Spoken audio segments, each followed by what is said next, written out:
நாளைக்கான வீடியோ தாங்க வந்திருக்கு. வீடியோ வந்து சூப்பரா இருந்துச்சு அப்படின்னு தாங்க சொல்லணும். நம்ம வீரா, மாறன் 2 பேர் வந்து ஷூட்டிங்கில வந்து நடிப்பில அள்ளி தெளிச்சுட்டாங்க அப்படின்னு தாங்க சொல்லணும். இன்னொரு பக்கம் பார்த்தா நம்ம வள்ளி இருக்காங்கல்ல, வள்ளிக்கு வந்து டவுட் வந்துருச்சுங்க. அதாவது நம்ம மாறன் வந்து வீராவை தான் லவ் பண்ணுறான் அப்படிங்கிற மாதிரி வந்து அவங்களுக்கு கிட்டத்தட்ட தெரிஞ்சு போச்சு அப்படின்னு தாங்க சொல்லணும். அதெல்லாம் பார்க்குறவங்க நம்ம சேனலை மட்டும் மறக்காமல் லைக் அண்ட் சப்ஸ்கிரைப் மட்டும் பண்ணிடுங்க. ஃபஸ்ட்டு எடுத்தோடனே அந்த இவர் இருக்கார்ல, ஷூட்டிங் டைரக்டர் இருக்கார்ல, அவர் வந்து சொல்கிறாரு, நீங்கள் எப்படியாவது வந்து உங்கள் தம்பியை வந்து சம்மதிக்க வச்சே ஆகணும் அப்படிங்கிற மாதிரி வந்து ராகவன் கிட்ட சொல்கிறாங்க. உடனே ராகவன் வந்து சொல்கிறாரு, இல்லை சார் அது வந்து ரொம்ப கஷ்டம், வீரா நடிக்கிறதுக்கே அவன் வந்து வேண்டாம் அப்படிங்கிற மாதிரி சொல்லிக்கிட்டு இருந்தான், நான் எப்படி போய் அவனை வந்து சம்மதிக்க வைக்கிறது அப்படிங்கிற மாதிரி சொல்கிறாங்க. இல்லை சார் நம்ம காரியம் ஆகணும்னா நீங்கள் பேசி தான் ஆகணும், போய் பேசி பாருங்கள் சார் அப்படிங்கிற மாதிரி சொல்கிறாங்க. இவன்கிட்ட பேசுனா அவன் வேறு ஒத்துக்கிற மாட்டானே அப்படின்னு சொல்லிட்டு அந்த இடத்துல டல்லாகவே போகிறாங்க. அந்த இடத்துல வந்து கண்மணி பார்த்துட்டு, என்னங்க கவலையோடு இருக்கீங்க அப்படிங்கிற மாதிரி கேட்குறாங்க.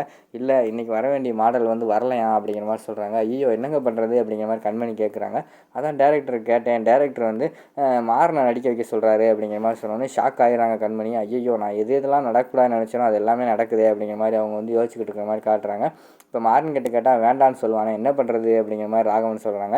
உடனே கண்மணி வந்து மனசுக்குள்ளே நினைக்கிறாங்க, அவன்கிட்ட போய் கேளுங்க, பல்ல இழிச்சிட்டு சரின்னு சொல்லுவான் அப்படிங்கிற மாதிரி வந்து அவங்க பேசிக்கிட்டு இருக்கிற மாதிரி காட்டுறாங்க. அந்த நேரத்தில் வந்து மாறன் வராங்க. என்னடா ஷூட்டெல்லாம் எப்படி போகுது அப்படிங்கிற மாதிரி கேட்காங்க. டேய் நமக்கு இன்றைக்கி வர வேண்டிய மாடல் வந்து வரலடா அப்படிங்கிற மாதிரி சொன்னோன்னா, ஐயோ என்ன பண்ணுறது அப்படிங்கிற மாதிரி கேட்காங்க.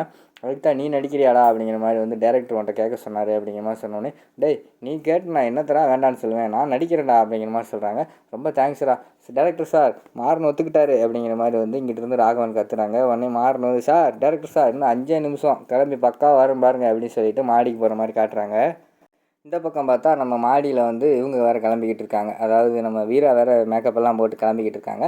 பின்னாடி பார்த்தா டக்குன்னு நம்ம ட்ரெஸ் எல்லாம் போட்டு வேஷ்டி சட்டையெல்லாம் கட்டிட்டு மாறன் வந்து ஜம்முன்னு வர்ற மாதிரி காட்டுறாங்க. இவன் எதுக்கு கிளம்பி வரான் அப்படிங்கிற மாதிரி வந்து நம்ம கண்மணிக்கிட்ட கேட்குறாங்க. கண்மணி வந்து சொல்கிறாங்க, அவங்க கூட நடிக்க போகிறதே அவன் தானா அப்படிங்கிற மாதிரி சொன்னோன்னே, என்ன சொல்கிறீங்க, ஐயோ நான்லாம் நடிக்க மாட்டேன் அப்படிங்கிற மாதிரி வந்து நம்ம வீரா சொல்கிறாங்க. உடனே வந்து டேரக்டரும் இவரும் வந்துடுறாங்க, ராகவனும் வந்துடுறாங்க. அதாவது நம்ம வீராவை வந்து சம்மதிக்க வைக்கிறதுக்கு அது ரொம்ப நேரம் பேசி பேசி பார்க்காங்க. அவங்களும் இல்லை முடியாதுன்னு சொல்லிக்கிட்டு இருக்காங்க. அந்த கேப்பில் வந்து நம்ம ஸ்கிரிப்ட் பேப்பரை கொண்டு போய் நம்ம மாறன் கிட்ட கொடுக்காங்க. அசிஸ்டன்ட் டைரக்டர் வந்து, இந்தாங்க சார் இதுதான் ஸ்கிரிப்ட் அப்படிங்கிற மாதிரி சொன்னோன்னே, இது எதுக்கு எனக்கு அப்படிங்கிற மாதிரி சொன்னோடனையும், இதை பார்த்தா நீங்கள் படிக்கணும், இதில் இருக்கிறதா நடிக்கணும் அப்படிங்கிற மாதிரி சொல்கிறாங்க. ஐயோ எந்த பக்கம் வேறு படிக்கிறதுன்னு தெரியலையே, சரி மொத்தமாக படிப்போம் அப்படின்னு சொல்லிட்டு அவன் அந்த பக்கம் படிச்சுக்கிட்டு இருக்கிற மாதிரி காட்டுறாங்க.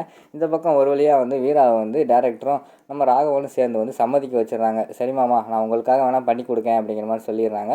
நம்ம கண்மணிக்கு வந்து என்ன பண்ணுறதுன்னு தெரியல, தடுக்கவும் முடியல, ஒன்றும் செய்ய முடியல அப்படின்னு சொல்லிட்டு அவங்க வேறு அந்த பக்கம் யோசிச்சுக்கிட்டே இருக்கிற மாதிரி காட்டிக்கிட்டு இருக்காங்க.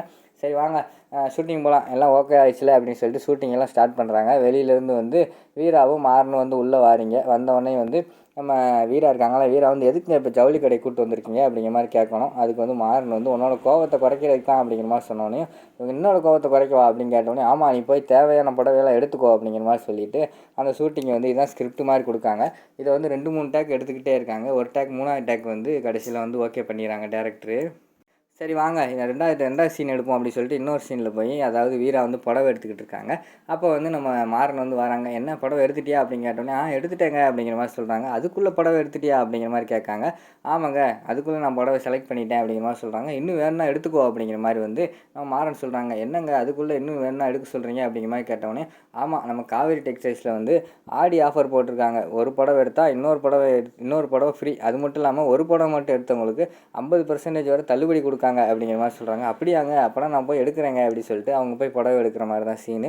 இது ரொம்ப டேக் போகுது, ஒரு 5-6 டேக் மேலே எடுத்துக்கிட்டே இருக்காங்க. கடைசியில் ஃபைனலாக வந்து ஒரு டேக்கை வந்து இவங்க வந்து ஓகே பண்ணிடுறாங்க. அதுக்கடுத்து வந்து பையில் வச்சுக்கிட்டு, உங்களுக்கும் ஆடியை சிறப்பாக கொண்டாடினா நீங்கள் வந்து காவேரி டெக்ஸ்டைல்ஸுக்கும் அங்கே அப்படிங்கிற மாதிரி வந்து ஒரு வசனம் மாதிரி கொடுத்துருக்காங்க. அதை வந்து சிங்கிள் டேக்லேயே 2 பேருமே பேசி முடிச்சிடுறாங்க. அவங்க பேசுகிறத பார்த்து கண்மணிக்கு வந்து வயிறு எரிய ஆரம்பிச்சிருது. அடுத்து எல்லாமே பேக்கப் பண்ணி அந்த இடத்துல எடிட் பண்ணி எல்லா வேலையும் பார்க்க ஆரம்பிச்சிடுறாங்க. சூப்பர் அப்படின்னு சொல்லிட்டு டேரக்டர் எல்லாருமே போய் நம்ம வீராவுக்கும் நம்ம மாறனுக்கு வந்து கை கொடுத்து கங்க்ராச்சுலேஷன்லாம் பண்ணுறாங்க. அடுத்து ஷூட்டிங்கெல்லாம் முடிஞ்சு வீரா மட்டும் தனியாக இருக்கிற மாதிரி காட்டிக்கிட்டு இருக்காங்க. அந்த இடத்துல வந்து கண்மணி போகிறாங்க. என்ன வீரா ஷூட்டிங் பயங்கரமாக நடிச்சிருக்க போலே, உன் நடிப்பை தான் அந்த கடையெல்லாம் பேசிக்கிட்டு இருக்கு. அது மட்டும் இல்லாமல் மாறனுக்கும் உனக்கும் ஜோடி பொறுத்த நேரம் சூப்பராக இருக்குது, உண்மையான ஹஸ்பண்ட் அண்ட் ஒய்ஃப் மாதிரியே இருக்குன்னு டேரக்டரே சொன்னாராம் அப்படிங்கிற மாதிரி சொல்கிறாங்க. அதான் எனக்கு பிடிக்கல, எனக்கு நீங்கள் 2 பேர் நீயும் மாமாவும் சேர்ந்ததுனால தான் நான் வந்து ஒத்துக்கிட்டேன், இல்லைன்னா எனக்கு ஒத்துக்கிட்டு இருக்கவே மாட்டேன் அப்படிங்கிற மாதிரி சொல்கிறாங்க. கண்மணி வந்து மனசுக்குள்ளே நினைக்காங்க, வெளியில் தான் அப்படி சொல்கிற, ஆனால் உள்ளுக்குள்ளே வந்து உனக்கு அவன் மேலே ஆசை நிறைய இருக்குது, என்கிட்டே பொய் சொல்கிறியா அப்படிங்கிற மாதிரி சொல்லிவிட்டு அவங்க யோசிச்சுட்டு இருக்கிற மாதிரி காட்டுறாங்க.